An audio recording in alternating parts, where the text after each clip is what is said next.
नमस्कार साथियों। साथियों, यदि आप कोई प्लॉट खरीद रहे हैं तो ये वीडियो आपके लिए बेहद महत्वपूर्ण है, क्योंकि हो सकता है आपके साथ, हो सकता नहीं होगा। आप यही मान के चलिए कि आपके साथ भी यही होगा कि ज़मीन खरीदने के बाद, रजिस्ट्री के बाद भी आपको कब्ज़ा नहीं मिल पाएगा।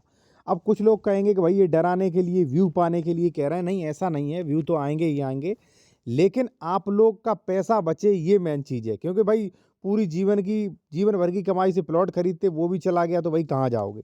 अब देखिए साथियों, हो क्या रहा है। जैसे मान लीजिए आप कोई प्लॉट खरीद रहे हैं गाटा संख्या 311 में। उदाहरण के लिए ये गाटा संख्या 311 है, यहाँ पे आप देखिए। ठीक है, सॉरी, 1 मिनट रुकिएगा आप।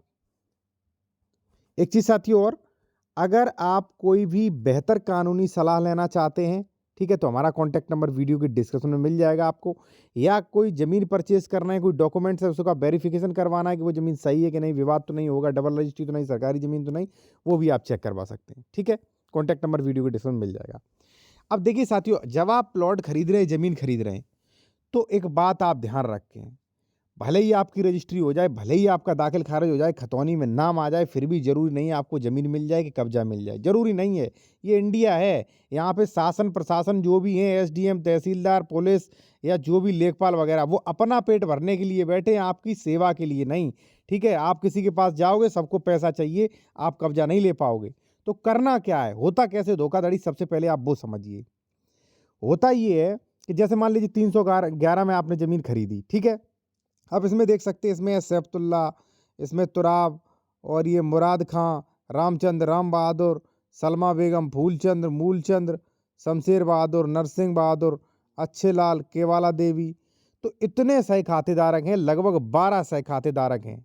मान लीजिए ये गाटा संख्या 311 है। अब 12 में से ये कहीं भी नहीं है, इस 12 मान लीजिए 311 है, इसमें 12 सही खातेदारक हैं। तो अभी भी ये डिसाइड नहीं है कहीं भी कि मूलचंद्र का किधर है और फूलचंद्र का किधर है, ये कतई डिसाइड नहीं है। ठीक है, अब इसमें होगा ये, मान लीजिए ये पहला वाला है सैफुलनिसा, मान लीजिए यहाँ पे कब्जा की है। ठीक है, यहाँ पे कब्जा होगा। अच्छे लाल, मान लीजिए केवाला देवी है, केवाला देवी का मान लीजिए यहाँ पे कब्जा हो सकता है। और यहाँ से मान लीजिए नरसिंह बहादुर, ये यहाँ पे कब्जा किए।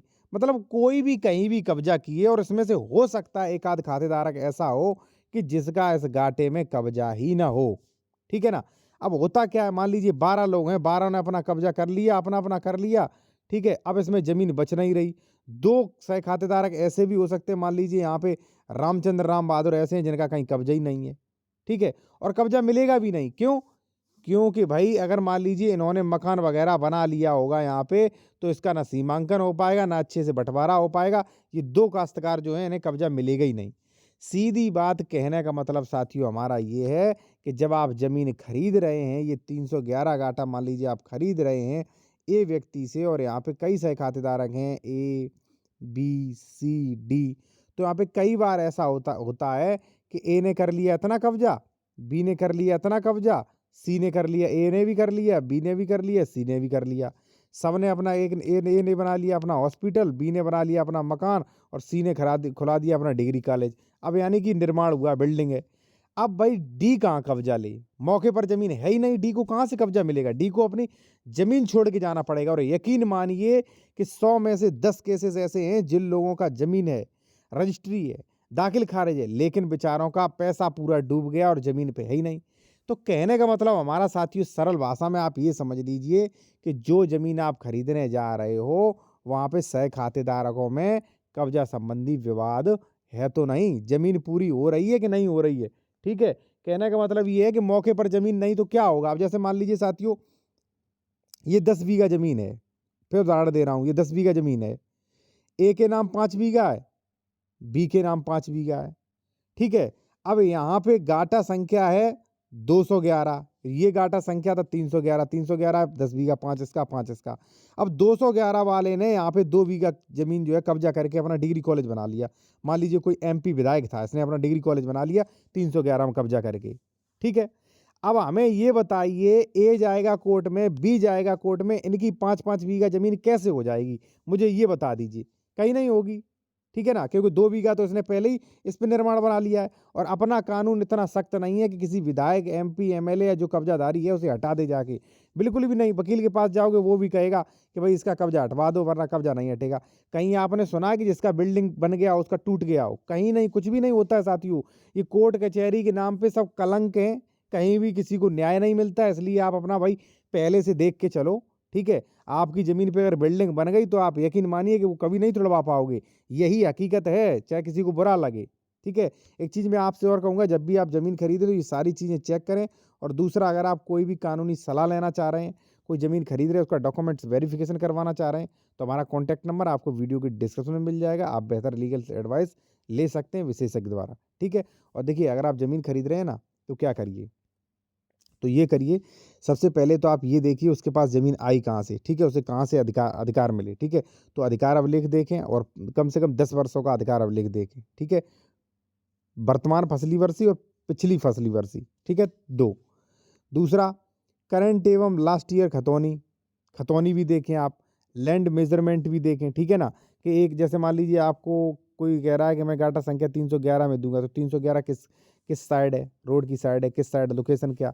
चकबंदी आकार पत्र 41-45 चेक करें, पेंडिंग केसेस चेक करें कि इस पे कोई केस तो नहीं चल रहा, डबल रजिस्ट्री चेक करें कि भाई इसने ये ज़मीन पहले किसी को रजिस्ट्री तो नहीं कर दी।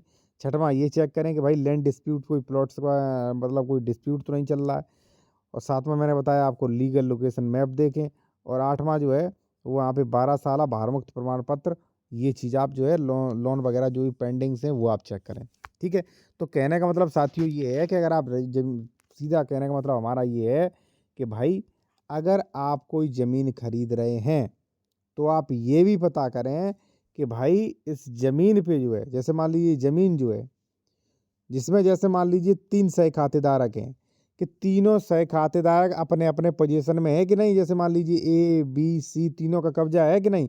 पता चले ए कब्ज़ा किए और बी कब्ज़ा किए, ठीक है? और सी का कब्ज़ा है ही नहीं। अब आपने पूरा खरीद लिया ये, ठीक है? फिर सी डालेगा इसमें बँटवारा, ठीक है? और सी आपसे कब्ज़ा छुड़ाएगा, फिर आपका रह जाएगा आधा। तो ये देखिए कि सह खातेदारक सब अपने कब्ज़े में हैं कि नहीं है? और दूसरी बात, अगर हैं तो आप जहाँ पे कब्ज़ इस जो भी मान लीजिए गाटा है, इसमें ज़मीन पर्याप्त है भाई कि नहीं है? पता चले ज़मीन पर्याप्त ना हो, ठीक है? कई मैंने क आप खुद देख सकते हैं, कई लोगों का दाखिल खारिज है, खतौनी में 5-5 बीघा खेती है, लेकिन आप सुनेंगे कि इसने दबा लिया, इसने दबा लिया, पता ही नहीं उनका कहाँ खेत है। यही हकीकत है, ठीक है? और ये जितने भी एसडीएम हैं, पुलिस हैं, पेशकार हैं, तहसीलदार हैं, नायब तहसीलदार, मैं खुद बताने जा रहा हूँ भाई, 99% मैं बता रहा हूँ कि ये लोग जो है, ठीक है ना, अपने पेट के लिए काम करते हैं। आप जाओगे ना, कोई भी उसके काम ही नहीं करता है, ठीक है ना? सब ऐसे ही चल रहा है, जैसा चल रहा है वैसा चल रहा है। ज़मीनों पे कब्ज़ा हो रहा है, हो रहा है। एमपी जो एमएलए जो होते हैं, जो पावरफुल लोग होते हैं, उनके खिलाफ कोई कार्रवाई नहीं होती है। बताइए क्या होगा? कुछ नहीं, जैसा चल रहा है वैसा चल रहा है, हकीकत यही है।